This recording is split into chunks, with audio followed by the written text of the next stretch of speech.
그 다음 또 다른 군인이 필요합니다. 자, 전쟁터에 나갈 수 있는 수는 충분히 지금 준비가 됐는데 전쟁을 일으키는 부스터가 필요해요. 그래야 사기가 충전이 되겠죠. 바로 이 사기 충전을 위해서 필요한 사람이 바로 8번 스트렝스인데요. 세상 속에서 오로지 나만 인정받고 싶어 합니다. 자, 8번 손 들어보시겠어요?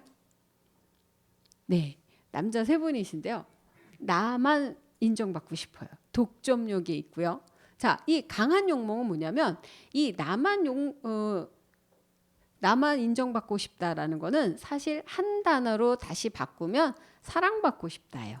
상당한 그 욕구가 있습니다. 그 욕망은 바로 어떠한 일을 하는데 엄마가 심부름을 시켰어요. 근데 이거를 동생이랑 같이 해서 성과물을 내놓으면 엄마가 우리 둘을 칭찬해야 되죠. 그랬을 때 8번은 만족스럽지 않아요. 그렇다면 이 일을 내가 처음부터 다 끝까지 해야지만 내가 온전히 인정받을 수 있겠죠. 그래서 이분들은 처음부터 끝까지 스스로가 이걸 다 해내려고 애를 씁니다.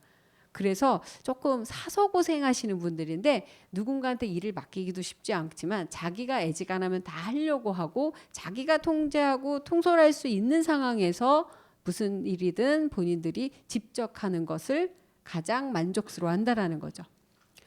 고통은 별로 두려워하지 않아요. 고생도 별로 두려워하지 않는데 인정받을 수만 있다면 어떻게 하면 처음부터 끝까지 내 힘으로 할 수 있는지. 그래서 이분들이 전에도 이런 얘기 많이 드렸었는데 8번 분들은 사자가 이렇게 나타났을 때 자, 주기자 팀이 있고 도망가자 팀이 있는데 주기자 팀에도 가자니 사자가 너무 불쌍하고 도망가자니 너무 이거는 비겁한 것 같고 그 안에서 내가 혼자서 이 상황을 통제할 수 있는 방법은 무엇일까를 고민하다가 길들이기로 작정하신 분입니다. 길들인다라는 건 말이 좋아서지 끊임없이 이 목숨이 위험에 노출된 상황이거든요. 바로 이런 상황에서도 계속 위험을 감수하고 끈기 있게 매달리고 싸워서 내 것으로 만들려고 하는, 처음부터 끝까지 내 통제하에 있으려고 하는.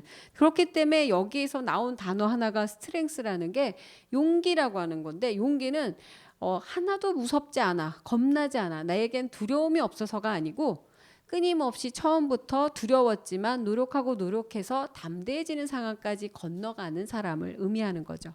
그래서 이분이 막 처음엔 되게 연약하고 작아 보이고 이랬던 사람이 전쟁터에 나가서 어마어마한 힘으로 군대를 이끌고 뭐 나를 따르라 이랬을 때 제 비리비리했었던 애가 저렇게 강한 애였나? 모든 사람이 감동감화 받아서 이 전쟁터에 사기를 충천하게 되죠. 이분의 아주 좋은 예로 잔다르크 같은 분이 계십니다. 연약한 소녀였는데 나가서. 근데 이런 분들이 항상 그 전쟁이 끝나면 어떻게 되죠? 숙청 대상이 많이 되죠. 왜냐면 영웅이 되니까 혼자서 그걸 다 해버렸으니까. 서로 분바이에서 야 앞뒤 공 너가 하고 이렇게 해가지고 우리 이렇게 공평하게 나누자 이게 아니고 공을 다 본인 혼자 받으려고 했었던 게 아니고 하다 보니 이렇게 되신 거거든요. 그런데 항상 일이 끝나면 제1 제거 대상이 될 수 있습니다. 그래서 바로 어느 만큼 이 부분에서 전략적이냐가 이분들이 사회생활하는데 가장 큰 요령이라고 하겠죠. 어쨌든 이 전쟁에 있어서 부스터까지 마련을 했습니다. 그리고 이 4번이 처음에 계획했었던 그 옆 나라를 치는 전쟁은 시작이 되었고 승리로 이끌었죠. 모든 전쟁이 끝난 다음에 슬그머니 나오는 사람들이 있습니다.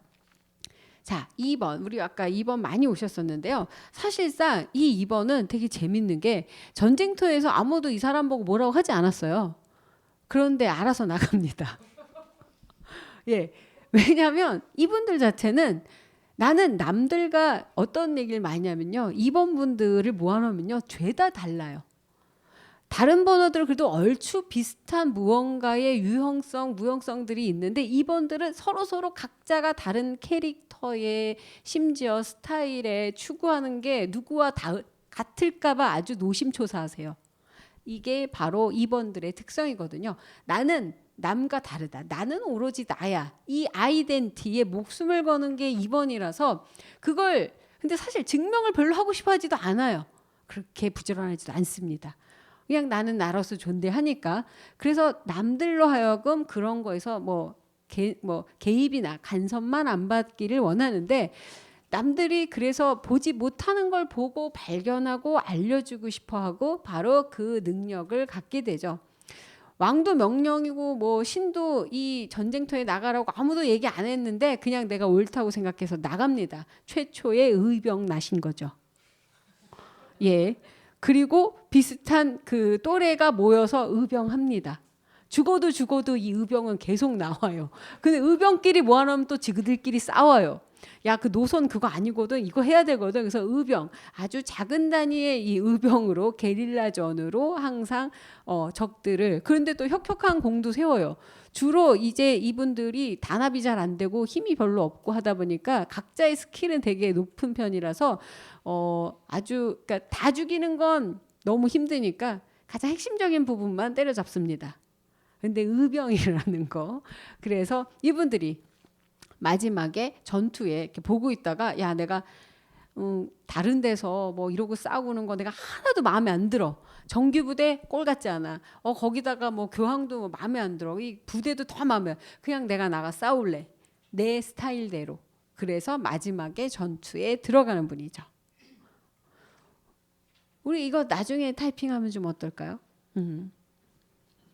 자, 이 전쟁터에 의병까지 떴다라는 건 막판에 왔다라는 얘기거든요. 정규군이 물러가고 의병이 대처하고 이 전쟁의 승패가 갈라집니다. 승리를 했건 안 했건 이 모든 것을 아주 먼 곳에서 바라보시던 9번이 있습니다. 9번 여자분들 아까 있으셨던 것 같은데, 9번들은 절대로 전쟁터에 나가지 않습니다. 의병이었던 2번이 9번한테 얘기합니다. 야, 같이 나가자. 마음만은. 그래서 안녕, 뭐 너가 나를 아니. 배신감을 느낄 수 있겠죠. 맨날 뒤에서 야, 정규군 하는 거 너무 꼴보기 싫지 않아? 막 같이 했는데, 그래 그럼 나가서 싸우자 그러면 막 이렇게 손톱 보고 나? 막 이러고 안 나가십니다. 그렇다고 해서 이분들이 정말 뭐 비겁하냐? 그렇진 않아요. 그들은 이미 이 모든 상황을 이해했어요. 다 파악했어. 그리고 이거 안 돼, 나가도 져. 이러면 소용없어. 피곤하네. 이러면서 그들이 갖고 있는 어떤 천련적인 예지력적인 우월감을 갖고 있기 때문에 그 심리는 타인과 별로 섞이고 싶어하지 않아요. 거기다가 본인들이 이 존재하기 위해서 자신만의 세상을 갖고자 고군분투합니다. 그래서 이 전쟁터와 상관없이 되게 평화로운 세상 속에 계세요. 전쟁이 다 끝난 다음에 그걸 또 일일이 보고 다 기록을 합니다. 기억력이 어마어마하게 좋습니다. 디테일에 아주 최고봉들이고요. 그리고 각자가 이 9번들은 이 전쟁에 대한 새로운 시점으로 본다라는 거죠. 모두가 그 전쟁터에 들어가서 아비규환이 돼 있을 때 멀리서 이 상황을 바라보고 판단하고 분석하고 있는 거죠. 이 전쟁의 모든 이야기를 후세에 알리는 것이 나의 숙명이다. 아무도 안 시켰는데. 이게 문제예요. 아무도 시키지 않았어요. 저 정규균 팀에서 기록하시는 분 계신데요. 걔네를 믿을 수가 없어. 내가 기록하겠어. 누구의 관점에서 이 상황을 바라볼 것인가? 이들은 새로운 세상의 관점을 만들어내려고 하죠. 그래서 이 전쟁의 승패와 유무와 상관없이 새로운 관점으로 이 전쟁은 옳다, 그르다 또는 이러한 영향을 끼쳤다. 9번은 상당한 중립성을 갖습니다. 어디에도 끼지 않아요. 그래서 어쩔 때는 되게 평화주의자인데 어떨 때는 모두가기에 해당이 됩니다. 얘도 잘못됐고 쟤도 잘못됐고 다 쓰레기야, 나 빼고, 이렇게 되기 때문에 평화 시기에는 너무 다 우호적인데 위급 상황에서는 다 모두가기가 되니까 조금 비난을 받을 수도 있겠죠. 하지만 이들은 관점이 다르기 때문이거든요. 보통 산 위에서 전쟁을 내려다보는 관점으로 보고 있는데 네 편 내 편을 나눌 수가 없겠죠. 전쟁에 대한 이 사람의 이야기는 또 재밌는 게, 이분들이 그럼 새로운 관점으로 이 전쟁과 모든 돌아가는 상황에 대해서 이해를 하고 판단을 했으면 그 다음은 보통은 뭘 하죠? 그걸 가지고 사람들을 알리거나 이걸로 뭐 성공을 하거나 책을 내거나 베스트셀러를 하죠. 아무것도 또 안 합니다. 하기에는 또 너무 자기만의 세상에 있어서 팀이 없어요. 그러다 보니까 너무 미미하다라는 거죠. 그래서 이 사람한테 필요한 사람이 있습니다. 바로 이 모든 상황을 이야기로 꾸며줄 사람, 새로운 것들을 혁신을 통해서 세상을 바꿀 수 있다라는 믿음이 있는 분. 내가 하고 싶은 거는 무조건 해야만 되는 1번들이세요. 1번 분들은 그냥 전 뭘 해먹고 살아야 되죠? 뭐 이런 얘기하시면 계속 본인이 하셨었던 거 하시면 됩니다요. 바로 자신이 무엇을 말하는지 믿어줄 때까지 밀고 나가는 그런 필살기를 자신들이 개발하는 분들이기 때문에, 그런데 왜 9번은 1번이 필요하냐면 9번이 들려준 이야기를 사람들이 믿지를 않아요. 왜냐하면 세상 속에 있었던 얘기가 아니고 정말 새로운 관점이거든요. 그런데 그 이야기를 사람들이 믿어줄 때까지 전파하고 전파해서 새로운 양질 변화가 일어날 때까지 밀고 나가는 게 바로 1번들이라는 거죠. 그래서 하늘 아래 새로운 것은 없지만 새로운 혁신만이 존재한다. 내게 새로운 레시피만이 있다. 그래서 이 사람은 9번의 이야기를 믿고 이 세상에 내 말을 믿어둘 때까지 끊임없이 자신을 관철시키도록 노력하는 인내심과 필살기 그리고 고주입을 갖추게 되죠. 그래서 이분들이 아무리 현실적인 이야기를 하더라도 자기가 생각한 그 방향대로 그냥 밀고 나갈 수밖에 없는 거는 이 이야기에 대한 확신이 있고 바로 그 확신을 통해서 세상을 변화시키겠다라는 또 다른 확신이 있기 때문이죠. 이렇게 9명의 사람들이 전쟁을 일으킨 사람, 그리고 그걸 통해서 사람을 모으고 또 그걸 통해서 전쟁에 나가고 전쟁에 나가면서 또 몸빵하는 사람, 또 거기에서 새로운 영웅이 되는 사람, 그 모든 걸 지켜보고 또 새로운 전략을 짜는 사람, 이 모든 전쟁을 새롭게 관점으로 바라보는 사람, 그걸 전달하는 사람, 이렇게 9가지의 유형은 9가지의 욕망을 통해서 생겨난 유형이고 바로 그 유형이 이들의 역할이 됩니다. 그래서 이 9가지의 역할들은 원래는 옛날에 역할이라는 거는 보통 사람한테는 아무 의미가 없는 이야기예요. 계급사회였었고요. 철저하게 계급사회였었기 때문에 내 역할은 농민으로 태어났으면 그냥 농사 지어야 되고, 그냥 하녀면 하녀예요. 그냥 빨래해야 되면 빨래합니다. 귀족으로 태어나면 귀족의 역할이 있어요. 그리고 귀족보다 더 위에 있었던 학문이라든지 모든 문화의 컨텐츠를 거머쥐고 있었던 바로 종교, 이 성직자들이 최고 1%를 차지하고 있는 사람들한테 역할이 매우 중요했습니다. 어떤 역할이 중요했냐면 이들은 늘 공부를 하면서 사람들한테, 그 대상은 물론 귀족이겠지만 이 세상에 대한 연구를 하는데 그냥 늘 똑같은 방식으로 연구하고 공부하고 수도하는 걸로는 성과가 없다라는 거죠. 바로 사람마다 9가지 유형에 맞춰서 성직 프로그램을 짠 게 시효입니다. 요즘 들어서 우리에겐 역할이 부여가 됐어요. 계급이 붕괴가 되고 그러면서 많은 부분 그 시대적인 배경에서 벗어난 상태에서 역할을 갖게 됐거든요.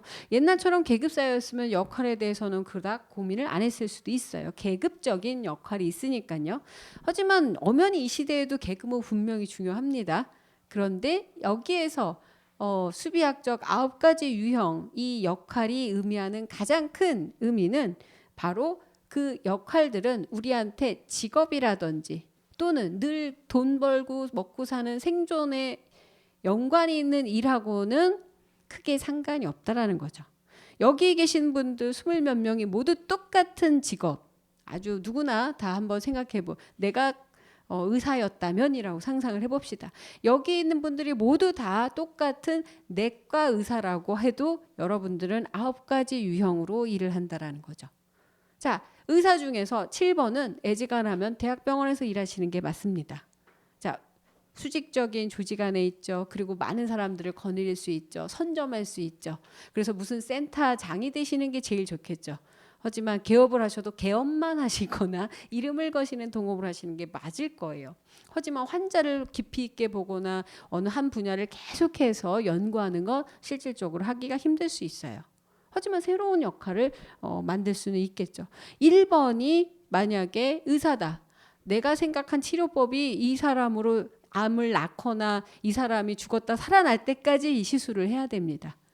되게 위험할 수도 있고 상당히 성공할 수도 있죠. 도찐 개찐이 아주 큰 의미를 갖겠죠. 자, 2번이 아까 의병 스타일이었대 의사였다면 뭐랄까요? 주류에는 못 끼겠죠. 주류 의료 사회에서는 아마 따로 나와서 주로 교육을 하거나 전략을 갖거나 쏘는 문제점을 해결하는 부분에서 일할 수가 있습니다.